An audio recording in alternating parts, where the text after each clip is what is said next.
교회 여러분 평안한 아침 맞고 계신가요? 5월 15일 목요일 새벽 성서 읽기 시작하겠습니다.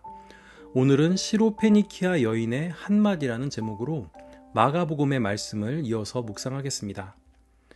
먼저 오늘의 한마디는 서방 기독교의 교부 아우구스티누스의 말입니다. 은혜는 받을 자격 없는 자에게 주어지는 사랑이다. 시로페니키아 여인은 예수님께 자신이 구원받을 자격이 없는 사람임을 인정했습니다.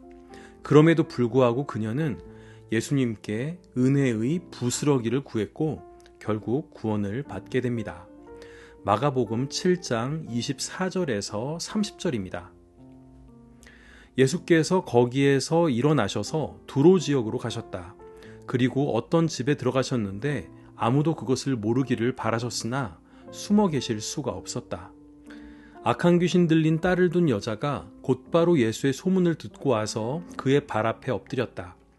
그 여자는 그리스 사람으로서 시로페니키아 출생인데 자기 딸에게서 귀신을 쫓아내 달라고 예수께 간청하였다. 예수께서 그 여자에게 말씀하셨다. 자녀들을 먼저 배불리 먹여야 한다. 자녀들이 먹을 빵을 집어서 개들에게 던져주는 것은 옳지 않다. 그러나 그 여자가 예수께 말하였다. 주님, 그러나 상 아래에 있는 개들도 자녀들이 흘리는 부스러기는 얻어먹습니다. 그래서 예수께서 그 여자에게 말씀하셨다. 내가 그렇게 말하니 돌아가거라. 귀신이 내 딸에게서 나갔다. 그 여자가 집에 돌아가서 보니 아이는 침대에 누워있고 귀신은 이미 나가고 없었다. 예수님은 바리새인들과의 논쟁 이후 두로 지역으로 가십니다. 두로라는 도시는 보통 갈릴리보다 북쪽에 있는 외진 도시로 생각하기 쉽지만 해상 무역과 알파벳의 기원이 되는 문자를 만든 것으로 유명한 고대 페니키아인들이 세운 큰 도시 중 하나입니다. 그곳은 지중해 무역과 자주색 염료의 생산으로 고대의 맨하탄이라 불릴 만큼 경제적으로 번영했던 도시였지요.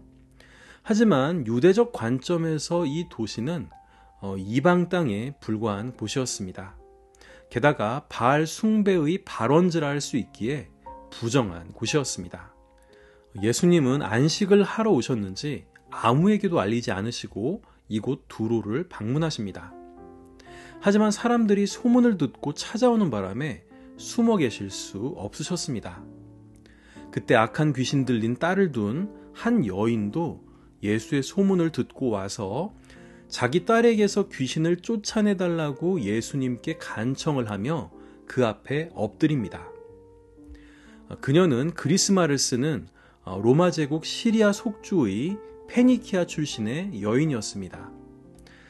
두로라는 대도시에 살았던 것을 보면 나름의 재력과 교양을 갖춘 귀 부인이었을 것입니다. 하지만 이 여인은 유대적 기준에서는 차별받을 조건을 두루 갖춘 사람이었습니다. 이방인에다가 여성이었고 또 귀신 들린 자녀를 두었기 때문입니다. 여기에서 여성이라는 것과 귀신 들린 자녀를 두었다는 것에 대한 차별은 그 당시로서는 보편적인 것이었습니다. 하지만 유대교에 귀속되지 않는 이상 그녀가 이방인이라고 차별받을 필요는 없었지요. 하지만 그녀는 유대인인 예수님께 병고침을 구해야 했기 때문에 이방인이라는 차별까지 감수해야 했던 것입니다. 하지만 이 여인이 이 모든 차별에도 아랑곳하지 않을 수 있었던 힘은 그녀가 어머니였다는 사실입니다. 딸을 고치기 위해서라면 무슨 일이라도 할 수 있었던 그녀는 그래서 유대인이었던 예수님 앞에 나와 엎드려서 간청을 했던 것입니다. 하지만 예수님의 반응은 차가웠습니다. 자녀들을 먼저 배불리 먹여야 한다. 자녀들이 먹을 빵을 집어서 개들에게 던져주는 것은 옳지 않다. 여기에서 자녀들은 유대인을, 개들은 이방인을 상징합니다. 구원을 얻게 하는 복음은 먼저 자녀들인 유대인에게 전파되어야 하기에 개 같은 이방인에게 전하는 것은 옳지 않다는 말이지요. 분명히 이 워딩은 그녀에게 모욕을 주는 말이었습니다.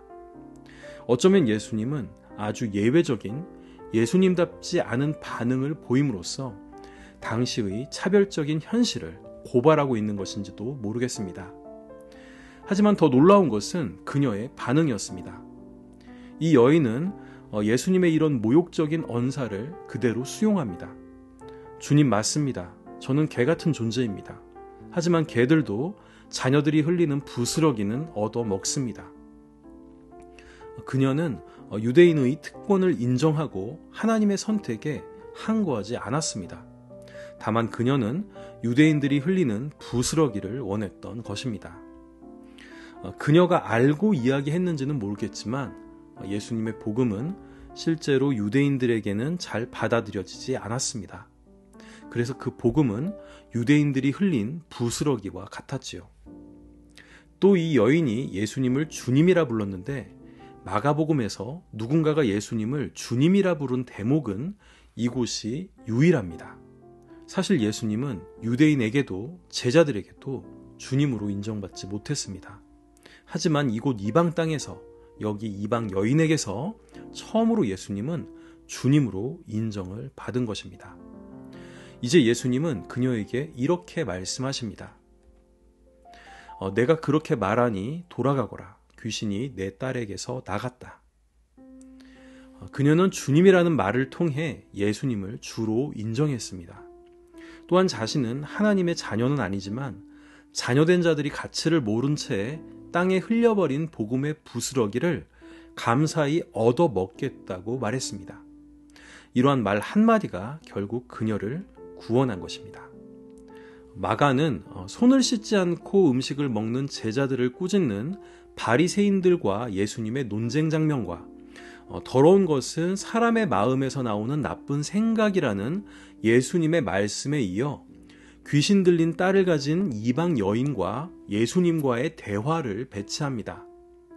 마가는 이 일화를 통해 정결례에 근거한 전통적인 유대교의 경계가 허물어졌다는 사실을 예증하고 있는 것입니다. 우리도 시로페니키아 여인처럼 구원받을 자격이 없음을 인정하는 태도를 지녔으면 좋겠습니다. 하지만 그럼에도 불구하고 구원을 사모하고 은혜를 사모하는 집요한 열정을 지녔으면 좋겠습니다. 함께 기도하겠습니다. 하나님, 저희도 시로페니키아의 여인처럼 겸손하지만 집요하게 주님의 은혜를 구할 수 있게 도와주세요. 예수님의 이름으로 기도드립니다. 아멘. 오늘의 찬양은 달빛마을의 하나님의 은혜로입니다. 저는 내일 다시 찾아뵙겠습니다. 감사합니다.